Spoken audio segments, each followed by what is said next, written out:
Hai halo, apa kabar kalian semua hari ini?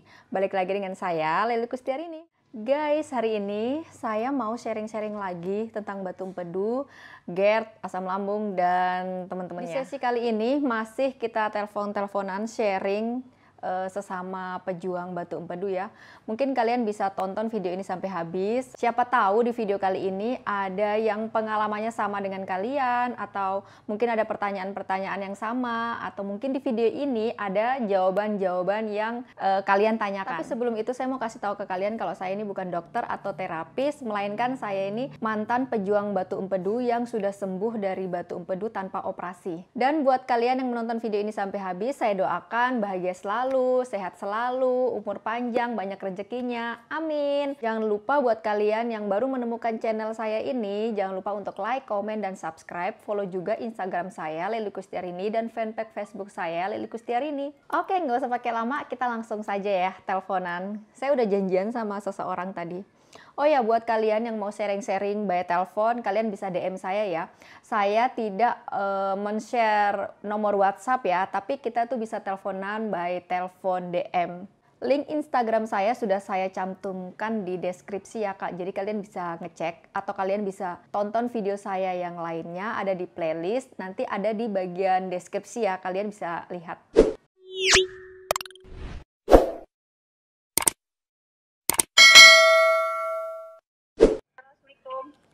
Halo, Assalamualaikum. Ya, Waalaikumsalam. Halo Kak Lely. Iya, Aku Lely. iya. Nama kita sama ya, Lely. Iya, dari Bekasi aku Kak. Gimana Kak, apa kabar? Ya, sehat Alhamdulillah. Alhamdulillah. Kita sharing-sharing sekalian aku buat video ya Kak ya? Oh iya, oke. Aku cerita dari awalnya ya. Boleh. Jadi, pertamanya itu pas aku kena COVID 2021, sebenarnya sih kalau flashback ya, pas kena COVID 2021, itu tuh rasanya ada, jadi sakit belikat belakang sebelah kanan ya kan, terus nyambung lah ke lambung itu ya, kayak orang sakit lambung perih gitu kan, terus muntah-muntah, diare, terus aku akhirnya ke IGD kan. Nah dokter masih nganggapnya oh ini efek obat COVID-nya, karena kan waktu 2021 obat COVID itu masih banyak banget ya, 12 biji sekali minum kan. Karena memang ada riwayat lambung juga gitu. Akhirnya dikasih pereda nyeri terus kan. Pereda nyeri itu hilang, udahlah pulang kan. Udah lama itu nggak kambuh ya. Nah di 2022 bulan Februari itu kambuh lagi tuh lebih. Pokoknya kalau belum masuk IGD diinjek pereda nyeri sama obat lambung ya, omeprazol apa itu ya, itu tuh pokoknya nggak inilah, nggak akan mendingan, masih guling-guling lah pokoknya. Nggak mempan ya? Soalnya nggak mempan karena udah dikasih obat dari dokter pun tuh nggak mempan, banyak lah obatnya ya.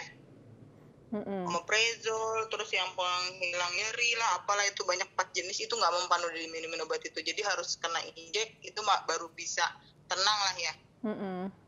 Nah, udah gitu ternyata mens telat nih, hamil kan. Ternyata hamil itu tiap minggu aku masuk IGD karena kumat seperti itu. Jadi harus kumatnya gimana? Kumatnya yang dirasakan apa? Pertama tuh ini belikat belakang sebelah kanan itu kemeng-kemeng dulu awalnya. Jadi kalau aku kenapa dibilangnya awalnya itu cuma lambung, karena kalau kan sama dokter sebelah kanan tuh aku nggak ngerasa sakit. Biasanya kan didiagnosisnya kalau perut sebelah kanan rusuk, sebelah kanan dipencet sama dokter sakit, itu kan kemungkinan empedu gitu ya. Nah itu aku waktu dipencet sakit nggak?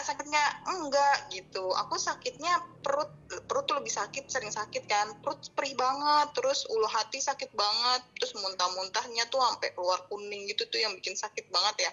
Terus diare gitu kan. Nah belikat belakang kanan sebelah kanan itu sakit banget, kayak kesayat-sayat itu kan, sampai nembus ke belakang. Kalau udah parah tuh sesek jatuhnya kan. Pokoknya rasanya tuh badan udah, kalau ditanya sakitnya sebelah mana, udah semua sakitnya gitu kan. Jadi tuh pas hamil itu aku tiap minggu harus masuk IGD karena hamil. Akhirnya kan nggak bisa dikasih pereda nyeri kan, jadi dikasih paracetamol terus sama omeprazol. Itu tuh tiap minggu aku masuk IGD, harus kayak gitu terus baru bisa enakan gitu. Tapi tidak opnam Itu ya?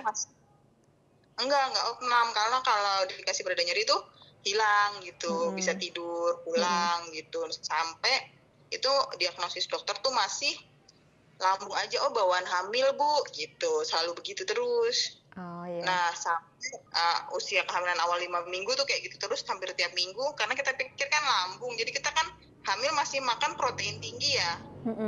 Iya. Karena HB-ku rendah, jadi dokternya nyaranin makan daging merah, ya kita makan daging merah ya, pokoknya protein ternyata kan itu pemicu kumatnya, tapi waktu itu belum ketahuan kalau ternyata batu empedu, karena bilangnya kan hanya lambung-lambung ya. Sampai di usia 16 week dikasih di IGD dikasih paracetamol yang biasanya sembuh, ini nggak sembuh, masih terguling-guling. Suntikan kedua masih terguling-guling, akhirnya di opnam akhirnya sama dokter penyakit dalam di USG abdomen ya. Baru itu oh ternyata yang selama ini batu empedu 8 sampai 10 batu ukuran 0,5 katanya. Udah banyak banget ya kan. Terus sakitnya itu ternyata ada peradangan di saluran ya yang bikin sakitnya luar biasa. Itu kan kalau ada peradangan katanya di saluran empedu itu, akhirnya karena hamil nggak bisa tindakan. Dokter cuma nyaranin ya, dok emang nggak bisa dikasih obat? Nggak bisa Bu katanya, ini solusinya hanya pengangkatan empedu katanya dia gitu. Nanti aja setelah lahiran kata dia gitu. Udah akhirnya dikasih obat Starcave itu ya buat yang peradangan itu tuh. Yang peradangannya dihabiskan, alhamdulillah enak, sudah pulang dari rumah sakit, terus lama tuh nggak kumat ya. Kita juga makannya udah api kan, karena sudah tahu ternyata penyebabnya batu empedu, kita hindari makanan berlemak itu kan. Terus daging merah juga kita hindari. Jadi HB cuma dari obat sama beet ya, buah beet itulah waktu hamil itu kan. Pas mau detik-detiknya lahiran kumat lah lagi, sakit lagi, sampai muntah-muntah lagi, sampai si bayinya itu kontraksi. Cuman masih belum bisa dilahirkan gitulah. Akhirnya ditahan-tahan sampai seminggu, sesar lah kita. Habis lahiran baru anak umur 7 hari kumat lagi kayak gitu. Begitu terus. Nah ini dari anak umur 7 hari masuk IGD kan, dikasih injek pereda nyeri lagi. Loh kok masih ada rasa sakit, sampai anak udah umur bulan nih ya. Jadi badan saya tuh rasanya nggak enak ya, kayak sendawa mulu, terus kayak sesek, kayak orang kena lambung ya. Perut nggak enak, asam lambung naik terus, belikat belakang masih ada rasa-rasa nyeri, pinggang sakit ya. Makanya aku bilang, kok ini sakitnya dari kemarin anak usia 7 hari sampai sekarang hampir sebulan setengah, badan tuh masih nggak fresh gitu kan, masih ada rasa-rasa sakit. Padahal makanan juga kita udah ngurang-ngurangin ya. Cuman kalau kayak bener-bener nggak bisa gorengan kan agak susah ya. Tapi sudah bener-bener ngurangin banget kan, sayur-sayuran. Aku masih enak, makanya aku iseng searching gitu. Loh, ketemulah ini YouTube-nya Leli kan. Iya. Aku cari, aku dengerin gitu kan. Ya udah tak DM aja gitu, mau tanya terapinya lebih detail gitu kayak gimana, terus aku mau dengerin apa bisa untuk ibu menyusui gitu, karena usia anakku baru sebulan setengah ya, belum dibantu empasi gitu kan, apakah bisa gitu, karena emang ke badan tuh nggak enak banget ya. Iya, terus sekarang malah ada sensasi rasa panas ya, ada sensasi rasa panas gitu di sekitaran punggung belakang sama depan gitu, nggak enak. Jadi kayak kita tuh asam lambung naik terus ya rasanya, perut perih-perih gitu. Iya, emang ada saling berkaitan sih antara batu empedu, asam lambung, MAH, GERD, itu saling berkaitan. Ulu hati ya sakit ya, kalau ulu hati itu biasanya ke kantong empedu, berarti kantong empedunya lagi bermasalah. Yang tadi katanya kan ada ini ya, saluran kantong empedu meradang ya? Meradangnya itu apakah sudah membaik atau belum ya kan? Kalau misalkan saluran empedu itu sudah tidak meradang, itu sebenarnya lebih bagus sih. Batu empedu itu yang saya tahu ya dari pengalaman ya, itu tidak perlu dioperasi, tidak apa-apa, asalkan dia tidak mengganggu. Itu kata dokter dulu sih, kata dokter aku dulu. dibilang tidak mengganggu tuh seperti yang tadi tuh, nggak ada komplikasi, ibaratnya kantong empedu aman, saluran empedu aman, terus jarang kolik, nggak pernah sakit, kayak gitu yang dibilang aman. Nah, kita bisa obati dengan obat sebenarnya atau dengan herbal. Tapi kalau herbal tuh emang lama sih. Herbal tuh prosesnya dia lama. Kalau dengan obat dari dokter kan ibaratnya obat paten. Tapi kalau herbal itu prosesnya memang lama dan harus sabar. Bahkan kadang kita nggak tahu ya sembuhnya itu kapan gitu kalau pakai herbal. Terus kalau misalkan memang ada batu empedu terus sering kambuh, sering kolik ya. Terus Iya, itu. nah itu sebenarnya yang membuat bahaya gitu. Tapi kalau koliknya gara-gara salah makan, nah itu biasanya sih masih bisa diobati ya. Kalau saya pengalaman dulu waktu kolik itu saya parut kunyit saja, saya minum airnya sekitar 1 sampai 2 sendok sampai 3 sendok lah.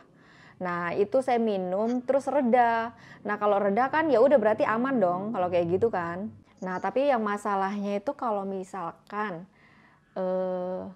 yang tadi tuh kayak meradang terus susah sembuhnya, kok kayaknya kambuh, terus ya sudah minum kunyit juga kok nggak ngaruh, misalkan sudah minum obat kok nggak ngaruh. Nah, itu perlu ke dokter cek dulu apakah ada masalah gitu. Soalnya kadang-kadang setiap orang tuh beda-beda. Ada yang mungkin usus 12 jarinya udah bermasalah atau mungkin kantong empedunya kantong empedunya mungkin sudah meradang. Nah, kayak gitu yang perlu ditindaklanjuti. Biasanya sih dari pengalaman teman-teman yang lain, biasanya kan sharing-sharing kayak gitu.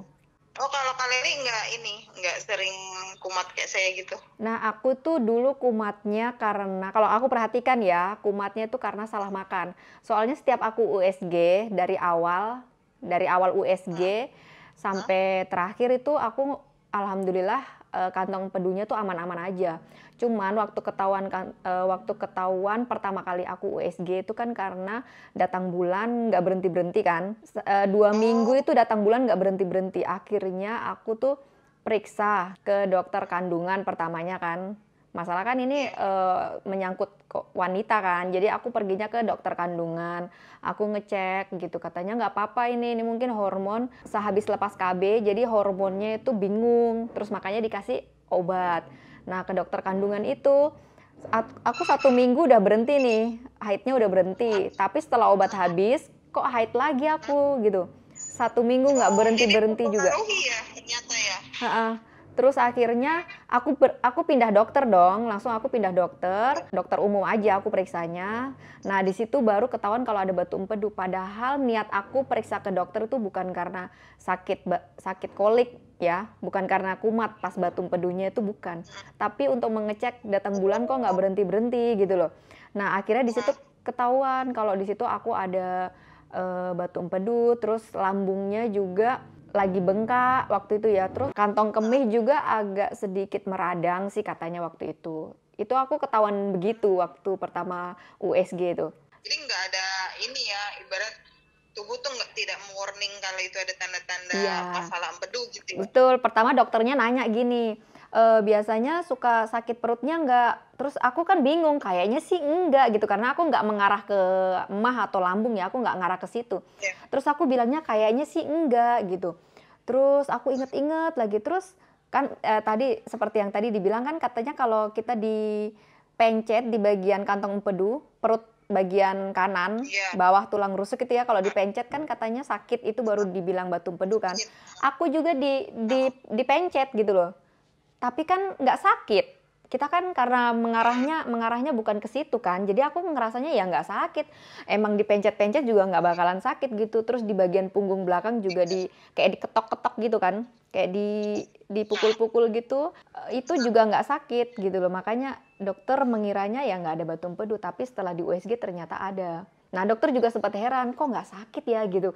Padahal ini ada batu empedu dan hampir penuh, aku punya tuh penuh satu kantong dan banyak banget, dokter dan aja nggak bisa ngitung. USG jelas banget ya kak.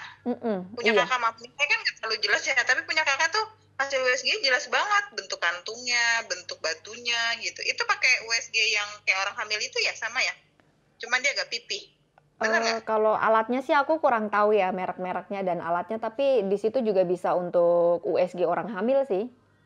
Oh iya sama ya. Tapi Mhm, jelas banget punya kakak tuh bentuk heeh. bentukannya gitu. Iya emang aku juga kurang tahu itu ya alatnya kayak gimana, tapi aku pernah periksa ke dokter yang beda ya, dokter umum juga, tapi dokternya berbeda dan memang, hasilnya nggak seperti itu. Mungkin kalau kita orang awam bukan bukan dokter ya, bukan, yang bisa ngebaca hasil USG itu memang nggak bisa lihat gitu loh, nggak tahu. Iya, heeh, saya juga kok saya lihat punya kakak USG-nya jelas sekali gitu, bentuk kantungnya, bentuk batunya tuh berjejer gitu ya. Iya, Bagus banget. mungkin karena alatnya kali ya, berbeda-beda kali ya. Nah, terus pas di situ kan, Kak, aku tuh sempet inget. Nah, aku bilang, "Oh ya, Dok, pernah waktu habis lebaran kemarin, aku tuh habis makan bakso. Nah, terus perut aku tuh sakit banget kayak emah gitu," aku bilang gitu. "Ya itu sudah," langsung dokter bilang, "ya itu sudah. Memang gejalanya tuh batu empedu hampir sama dengan MAH, dengan asam lambung itu hampir sama," gitu dia bilang. Terus aku bilang baru mangguk-mangguk, "Oh, berarti selama ini yang aku sering kambuh itu kayaknya batu empedu." Karena aku kambuhnya tuh aku perhatikan setiap habis makan bakso, kalau enggak habis makan yang berlemak-lemak atau enggak bersantan, itu pasti kambuh dan kambuhnya itu tiba-tiba langsung nyerang, langsung datang. Terus nanti kalau dia hilang, tiba-tiba langsung hilang gitu aja, terus badan kayak enteng gitu. Nah, sakitnya tuh seperti itu. Iya, biasanya kan gitu ya, tahu sehat lagi, pokoknya ngelewatin malam itu ketemu pagi tuh udah jreng lagi gitu ya. Iya. Oh ini aku lesu aja gitu badannya, nggak jreng-jreng gitu kan. Dan Makanya kumatnya coba. dan Hah? kumatnya itu selalu malam, pasti habis Iya, maghrib sampai besok pagi. iya bener. Heeh, Itu kalau udah kayak ketemu malam tuh, kayak kalau takut. udah rasa belikat belakang. Iya, belikat belakangku kanan udah kayak apa sih, kemeng ya bahasa Jawanya tuh kemeng-kemeng gitu Heeh, kan, kayak iya. orang masuk angin gitu tuh. Wah, ini masuk angin, apaan pendukung kuat lagi nih. Udah pasti makin malam makin parah, makin parah, makin parah gitu.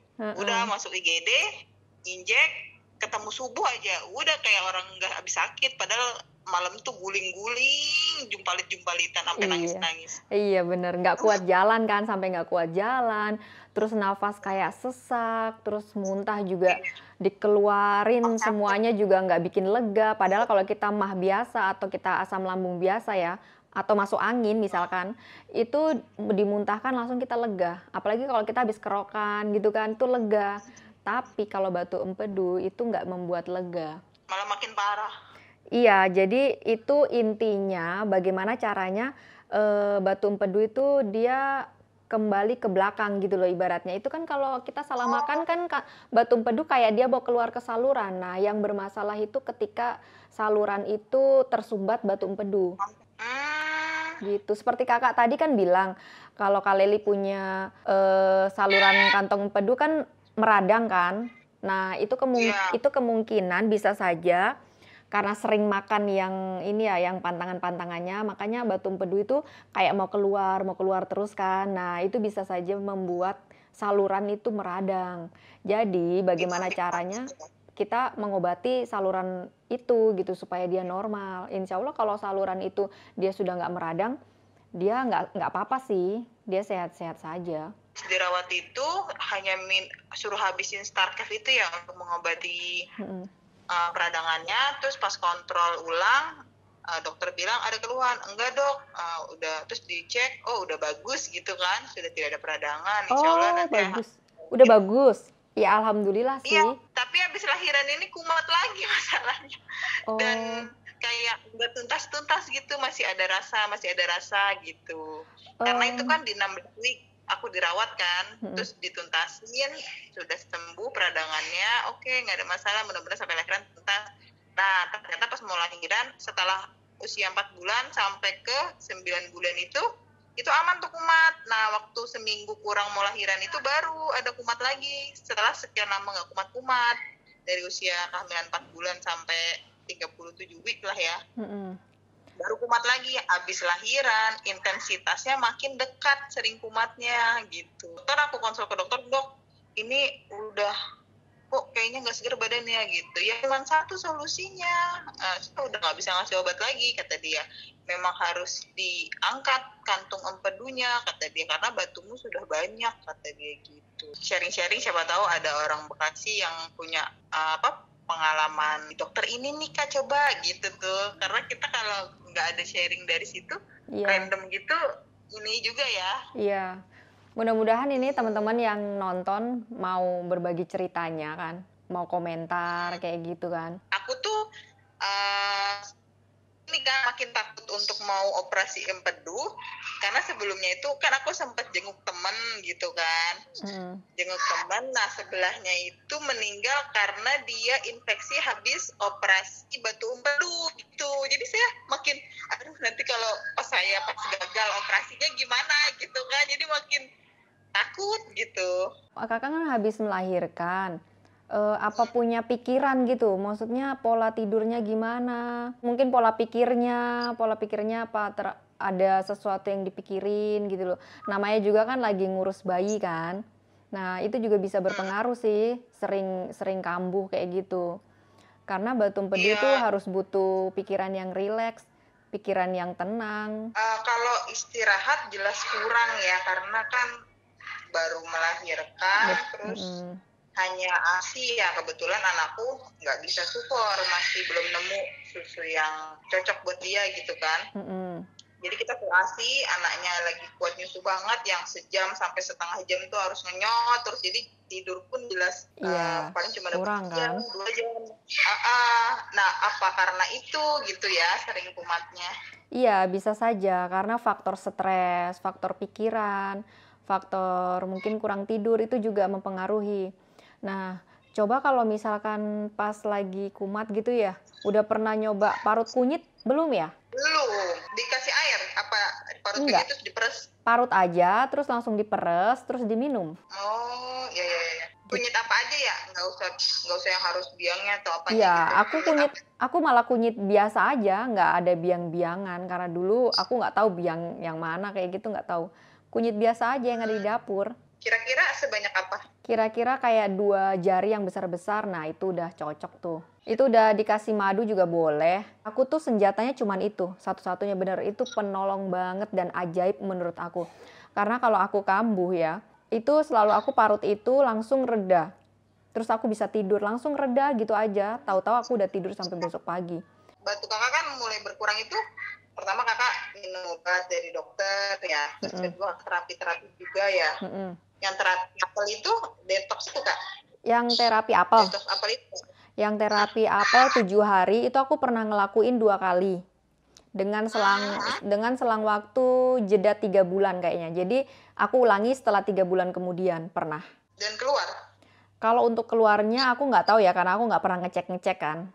Pada saat BAB aku nggak pernah bongkar-bongkar gitu kan ibaratnya. Tapi setelah aku ngelakuin terapi itu kan aku USG. Nah setelah USG itu batunya memang berkurang, tapi ya masih ada gitu. Cuman kan dia berkurang.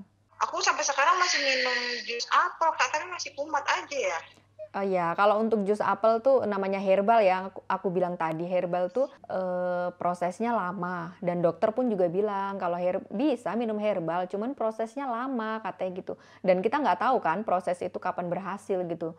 Namanya juga kan herbal, apalagi kalau cuman buah-buahan.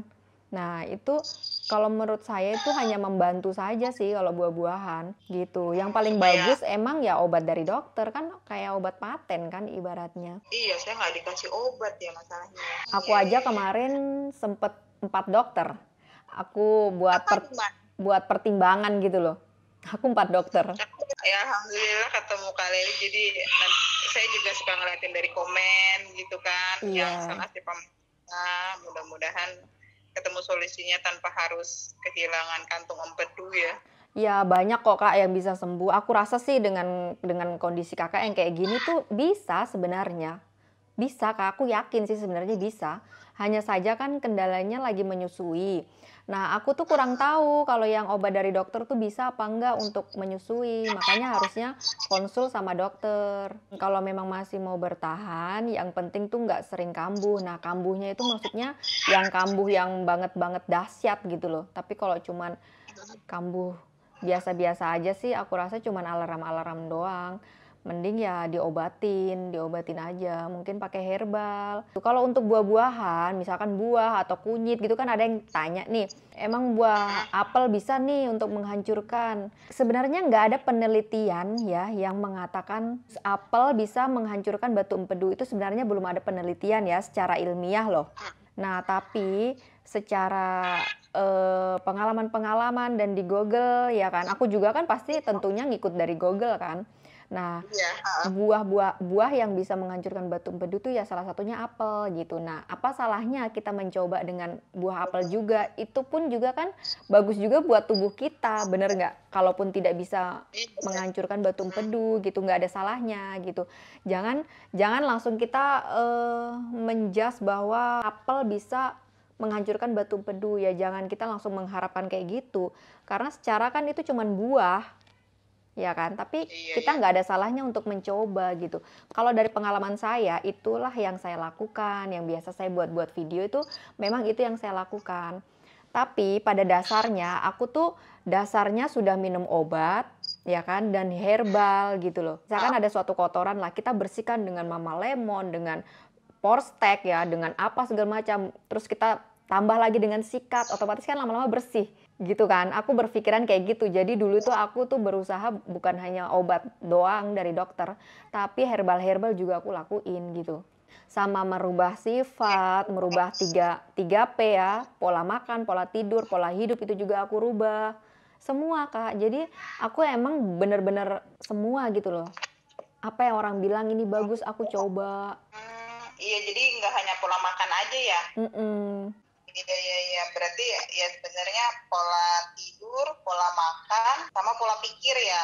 Dan sugesti juga. Aku perhatiin Kak, aku tuh kumat kalau ditinggal suamiku keluar kota, karena kayak ketakutan kan, aduh nanti kalau aku ditinggal jangan-jangan aku kumat, dan itu bener nyeri. Sugesti ya, pakai ketakutan gitu ya. Iya. Sugesti itu juga perlu. Sugesti ya, aku bisa sembuh pasti, aku melalui obat ini pasti bisa sembuh. Itu kan sugesti juga sangat perlu. Terus minta dukungan dari orang-orang sekitar, minta doa, itu juga sangat perlu banget. Sebenarnya yang membuat aku sembuh itu banyak faktor, bukan hanya satu faktor, banyak faktor. Dijalani semua ya. Aku jalani semua, jadi bukan hanya jus apel saja, bukan, banyak faktor yang aku lakuin. Termasuk apa? Pola pikir ya, yang dari Ustadz Danu. Iya, dan setiap pagi dulu Kak, kalau mau tahu, aku setiap pagi itu pasti nontonin acaranya Ustadz Danu di TV. Nah, setiap doa-doanya aku amin-aminin gitu loh. Jadi, semua nasihat-nasihat aku tuh pelajari, aku perhatikan. Cara-cara berbicaranya dengan nada yang tinggi itu aja nggak boleh, ya kan? Terus dari kita ya kalau suka dinasehatin, terus kok kayak nggak mau denger, susah dinasehatin, itu juga berpengaruh. Terus kayak kita misalkan punya keinginan, sifatnya punya keinginan tuh harus dia miliki atau dia harus mencapai keinginan itu ya. Itu juga nggak boleh kayak gitu. Itu sih kata Ustadz Danu ya. Jadi pelajaran, banyak banget pelajaran hidup yang aku dapetin dari Ustadz Danu, dan di situ aku perbaiki semua kayak gitu. Jadi intinya kita tuh sebagai manusia harus kayak ikhlas gitu. Apa yang terjadi tuh ya memang sudah kehendak Allah. Jadi misalkan nih kayak kita nih kan lagi kena batu empedu, ya itu udah kehendak Allah, mungkin kita harus lebih bersabar, kita harus berusaha. Mungkin Allah memang mau menguji kita kan. Kita harus berusaha. Yang tadinya kita gampang pikiran ya, pikiran sesuatu, kita sukanya mikir sesuatu yang dalam, itu juga nggak boleh ternyata. Ya saya gitu, sama apa, karena sering kumat jadi kayak ketakutan ya. Iya, itu nggak boleh. Itu nanti jatuhnya malah anxiety, kecemasan berlebih. Makanya ada yang punya masalah itu ya, akhirnya ya dia memiliki ketakutan dari diagnosisnya batu empedu ya. Iya. Oh, pikiran itu ya Kak ya? Iya. Jadi memang ada banyak faktor banget yang aku lakuin dulu. Sehingga aku bisa sembuh dari batu empedu yang memang hampir penuh ya, sekantong itu. Banyak banget ibaratnya loh Kak. Aku aja bisa sembuh gitu loh. Kenapa yang lain enggak gitu. Padahal ya cuman yang sedikit kan. Pasti bisa kok gitu loh. Cuman emang berbeda, apa yang dulu aku lakuin sama mungkin yang lain lakuin tuh memang berbeda. Kalau aku pribadi banyak faktor yang aku lakuin memang. Karena dulu aku memang tekad banget, memang udah pasrah sampai aku di tingkat kepasrahan, Kak. Mau ini batu empedu ada, mau hilang, aku pasrah. Yang penting aku berusaha dan aku berdoa minta sama Allah. Ya kan, terus obat tetap aku minum, pokoknya niat aku sampai 2 tahun nggak hilang ini batu, ya udah aku stop obatnya, aku bilang gitu. Obat yang dari dokter. Aku udah niat tuh sampai 2 tahun nggak, tapi alhamdulillah di tahun ke-1 batu empedunya tuh bersih. Jadi ya udah aku stop. Walaupun hasil batunya banyak, dokter masih ngasih obat ya untuk usaha supaya batu itu. Iya. Dokter nggak nyaranin aku operasi waktu itu. Dokter bilang ya terserah mau dioperasi apa tidak gitu katanya. Terus aku tanya, dokter punya pasien ada nggak yang ada batu empedu terus hilang? Ada katanya gitu. Ya ada. Kena hilangnya gimana dok? Ya dia malah karena dia udah capek karena ada batu empedu gitu kan. Dia udah capek berobat. Dia jengkel terus akhirnya dia makan daging sepuas-puasnya gitu katanya. Malah batu empedunya hilang katanya gitu. Terus aku bilang gini, masa sih dok kayak gitu? Iya, karena dia udah capek dengan batu empedu kan, dia udah obatin gak hilang-hilang, akhirnya dia makan daging sepuas-puasnya. Malah hilang. Kan lucu kan? Dengan caranya masing-masing ya. Iya, dan dokter pernah nyaranin aku juga gini, coba deh 1 minggu puasa gitu, ibaratnya 1 minggu tuh puasa makanan yang berlemak, pokoknya pantangan tuh dihindari lah selama 1 minggu. Nanti 1 minggu kemudian coba makan daging, makan lemak, makan pantangannya. Jadi siapa tahu langsung batu empedunya kan keluar gitu kan. Nah dokter tuh waktu itu malah nyuruh aku kayak gitu. Oke dok, aku coba, aku bilang gitu. Tapi itu setelah aku makan bebas sih Kak. Waktu aku masih jaga makan, aku eman-eman. Aku masih, aku pokoknya udah jaga makan, aku jaga terus gitu. Waktu itu sekitar 5 bulanan aku jaga banget tuh pantangan. Nah setelah aku bebas makan, ya buktinya alhamdulillah ya hilang juga, ya kan Kak? Hilang juga batu empedunya gitu loh. Padahal aku makannya udah bebas. Tapi emang ini herbal, obat-obatan, 3P semua tuh masih terus Kak. Ikhtiarnya semua terus masih. Cuman pola makannya doang yang emang udah sembarang. Udah dalam arti kue aku makan, daging aku makan gitu. Iya. Obat yang dari dokter ini apa tuh Kak? Aku dikasihnya Estasor, kadang-kadang Urdaflak. Tapi yang paling sering Urdaflak. Kalau Urdaflaknya nggak ada baru Estasor. Oh itu Estasor sama Urdaflak. Itu sehari sekali gitu? Aku sekitar 3 bulan pertama 1 hari 3 kali. Terus selanjutnya 2 kali. Oh jadi lama-lama turun gitu ya? Iya. Aku tanya dokter, dok nggak apa-apa nih diminum terus? Nggak apa-apa gitu, memang ini obatnya katanya gitu. Dan aku pernah baca di dosnya juga kan. Aku kan kalau beli langsung 1 dos nih Kak. Karena malas bolak-balik kan. 1 dos itu paling cuma 20 hari apa 25-an hari gitu. Nah aku baca di situ. Ini memang untuk batu empedu dan obat ini nggak boleh diminumnya bolong. Jadi harus rutin. Jadi kalau bolong itu ibaratnya kayak ngulang lagi dari pertama gitu. Makanya aku rutin banget, aku nggak pernah namanya bolong. Terus aku baca juga kalau misalkan 2 tahun tidak hilang batunya ya, berarti hentikan. Karena batu itu nggak bakalan bisa hilang gitu. Oh gitu. Dan alhamdulillahnya kan setiap 3 bulan aku kan kontrol nih setiap 3 bulan. Alhamdulillah kan batunya selalu berkurang. Itu artinya ada perubahan gitu loh. Kalau ada perubahan ya udah terapi apa yang kita lakukan tuh dilanjut aja. Karena batunya tuh sedang berproses, pasti dia akan berkurang gitu. Ada kemajuan ya. Progres. Iya, makanya kalau kakak nanti mau sebaiknya sih coba STAR deh. STAR mulai USG. Nah, nanti lihat tuh di situ gimana perkembangannya. Terus apakah ada radang, ya kan? Terus nanti kakak mulailah terapi, terserah mau terapi yang mana, obat dari dokter atau herbal atau apalah. Nanti coba cek lagi 3 bulan ke depan, 3 bulan apa 4 bulan, terserah. Berarti kakak dari obat dokter itu herbalnya itu apel ya? Sama herbal yang kakak minum? Herbal yang berupa kapsul itu ada.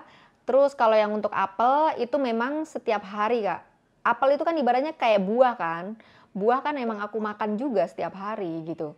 Kalau kapsul itu kan aku pernah coba yang letisin, itu pernah sekitar 3 apa 4 botol gitu pernah. Terus aku pernah lidan. Lidan itu cuma sekali 1 botol doang karena kayaknya aku kurang cocok minum itu. Itu kan kayak obat Cina gitu kan. Nah, terus aku pernah daun-daunan juga. Aku pesen di online di Facebook, cuman aku lupa alamatnya yang mana, aku lupa. Itu aku coba sebulan. Itu rebus-rebusan kan daun-daunannya. Nah, terus setelah itu barulah aku coba terapi apel yang seminggu itu. Yang pakai garam Inggris ya kan, dengan lemon, itu pernah coba. Terus setelah itu 3 bulan kemudian aku ulangi lagi terapi apelnya gitu. Nah, terus setelah itu aku baru menemukan cuka apel. Nah, cuka apel ini aku konsumsi sampai sembuh.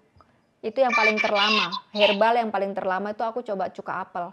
Karena kayaknya aku sih lebih percaya cuka apel kayaknya ya, yang bisa membantu. Cuka apel kan tinggal diminum aja pakai air hangat.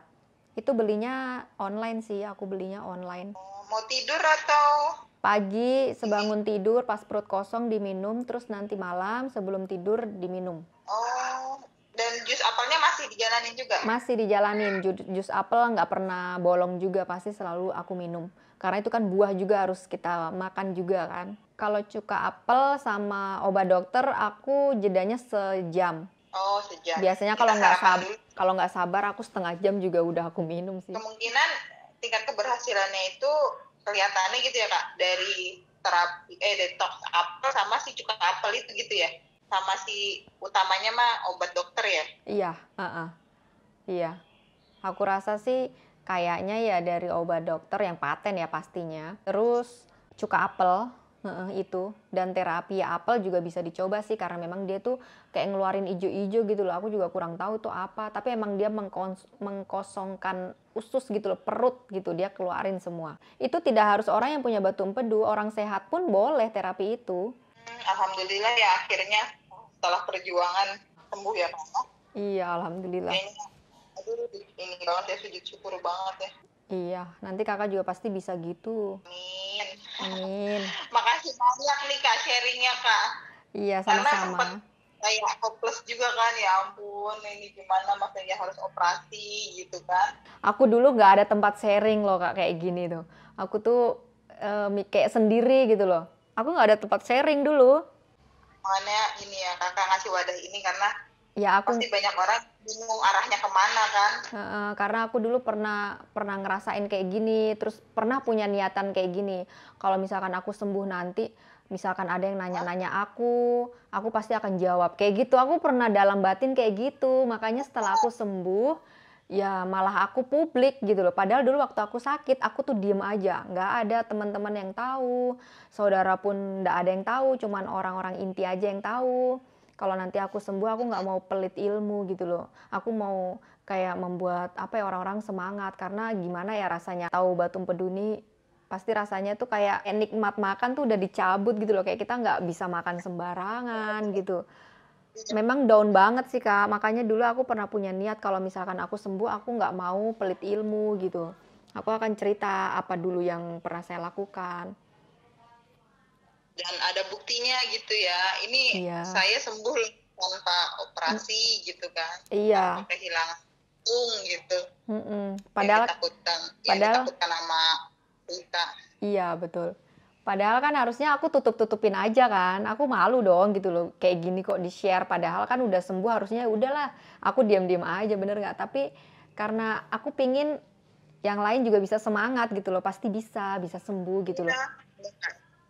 Dan semua itu takdir. Aku selalu bilang juga takdir Allah itu baik. Kalau memang harus operasi, ya udah ikhlas aja. Memang tuh udah jalannya. Tapi kalau memang bisa sembuh tanpa operasi, ya alhamdulillah, memang itu udah jalannya gitu. Dan banyak orang juga yang bisa sembuh tanpa operasi. Dan banyak juga yang operasi gitu. Dan itu kembali lagi udah takdir. Terus lagi Kak, aku mau sharing nih. Aku pernah denger dari orang ya. Orang itu cuman minum Urdaflak 2 minggu doang, terus batu empedunya bersih. Ada juga yang kayak gitu. Aku sampai nggak percaya, masa sih? Terus dia bilang iya, langsung di USG udah nggak ada, bersih. Ya mungkin udah memang jalannya dia ya, langsung bisa sembuh kayak gitu. Gitu loh. Apa karena batunya masih milinya masih kecil? Enggak, waktu itu malah dia bilang 1 cm. Oh, gede dong.